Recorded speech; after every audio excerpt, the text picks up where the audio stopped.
Good morning. I've been playing video games since the day I could remember. I've played so many different kinds of games, whether it's an FPS, an RPG, a fighting game, and everything in between. Video games is a medium that speaks to me like no other, and it does it in so many different ways. In this video, I want to express the love I have for storytelling, specifically in gaming. Video game stories are something that, sometimes when completed, it manages to stick with me for so long.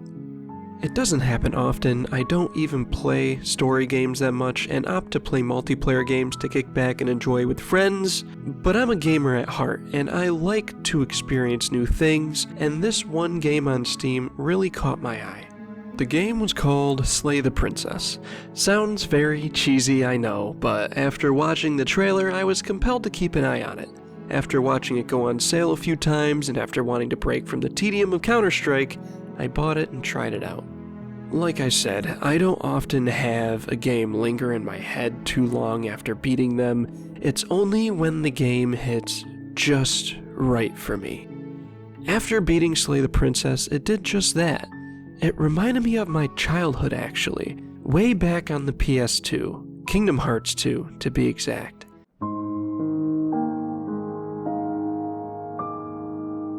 Hearing the credits roll as your adventure comes to an end, and all you want to do is sit there and reflect on everything you just experienced. Well, I don't know if Kingdom Hearts could give me that feeling again. I feel like it doesn't matter. That feeling has stuck with me forever. Fast forward to Black Ops 2. Yeah, a Call of Duty game of all things. Black Ops 1 was the first real multiplayer game I ever touched, and I remember playing the hell out of the campaign so many times. Mason, Woods, Bowman, Weaver, and Hudson, some more prominent than others, they gave me one crazy fun adventure as a young teen. One that I never experienced at the time before, with its modern FPS looks and gameplay. Fast forward a couple years to its sequel. Black Ops 2 had an amazing antagonist, and its multiple endings could cause either sheer heartbreak or happiness. Again, when the credits rolled for the first time for me, it sent shivers down me.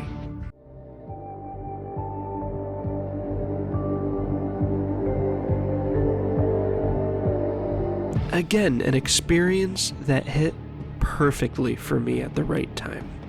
Now let's fast forward way ahead in my life, back to where I began in this video. Slay the Princess is a horror-themed visual novel, two genres I rarely touch. The goal of Slay the Princess is just that, to slay the princess or else she will end the world as we know it. If you ask any questions on how or why she would do such a thing, you are not given any answers and are told it would only overcomplicate things if they did.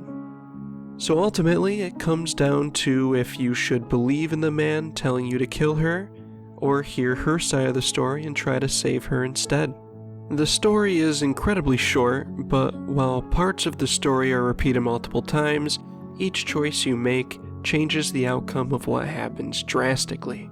It's what Until Dawn calls the butterfly effect. I like to think of it as a tree. You always start out at the baseline story, but with each decision, it branches out to other branches, some longer and some smaller. Once playing through 5 scenarios, which mind you, there are far more than 5, all your choices come back together. I originally thought the game only had 3 endings, but I played through this a couple times and did find more. I'll leave it up to the curious ones watching this to play and find out for themselves on how the story unravels if you're actually interested. Either way, Slay the Princess, it hit for me. It's another one of those rare games that I can mark on the board of just indescribable feelings that stuck with me for days. I don't want to go into any deep detail of Slay the Princess, given this is played pretty much exclusively for its story, and I don't want to ruin it for anyone if they are curious. Game taste will always be different for everyone, but I'm glad I gave this very unique looking game a chance. If you don't mind, leave a comment below on what kind of games left you watching the credit screen, motionless or perhaps emotional. Like I said, I find some feelings from these very specific games almost indescribable. I'm curious on if anyone knows what I mean by that. Lastly, I also got to enjoy some of the music of Slay the Princess on Spotify. They advertised it after beating the game, and I always appreciate when games think to do this kind of thing. And again, thank you so much for sticking around to hear me rant about my passion for gaming. It means a lot.